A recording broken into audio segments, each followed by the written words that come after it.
Lolos dari pemecatan, Polwan terseret kasus Brigadir J dihukum buat permintaan maaf dan dimutasi. AKP Diah Chandrawati adalah polisi wanita pertama yang menjalani sidang etik kasus Brigadir J.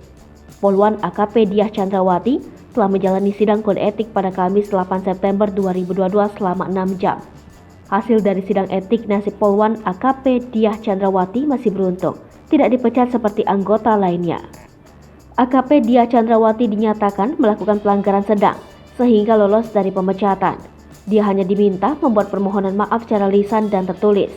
Hukuman lainnya, AKP Diah Chandrawati mendapat demosi berupa mutasi selama setahun. Mabes Polri menegaskan AKP Diah Chandrawati tidak ada kaitannya dengan kasus obstruction of justice. Di kasus obstruction of justice, penyidikan kasus kematian Brigadir J, Polri telah menetapkan 7 orang sebagai tersangka. Terkait ke-7 orang itu adalah Irjen Ferdy Sambo, Brigjen Hendra Kurniawan, Kombes Agus Nurpatria, AKBP Arif Rahman, Kompol Baikuni Wibowo, Kompol Cuk Putranto, dan AKP Irfan Widianto.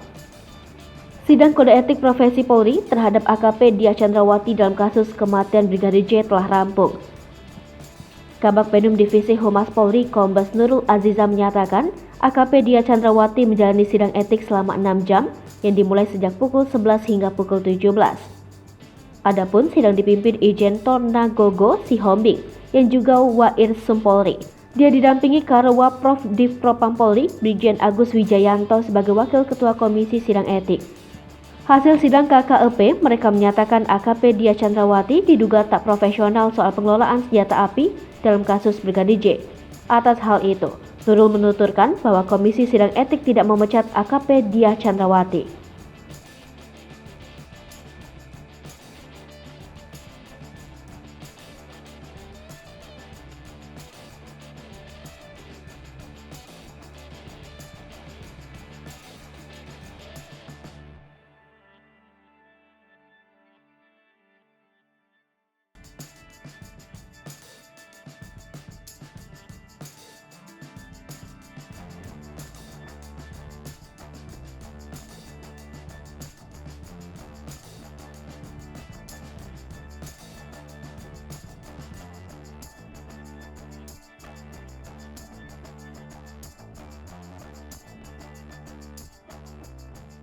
Hai pemirsa Sri Popo TV, jangan lupa komen, like, dan subscribe, serta tonton terus berita-berita terupdate lainnya ya.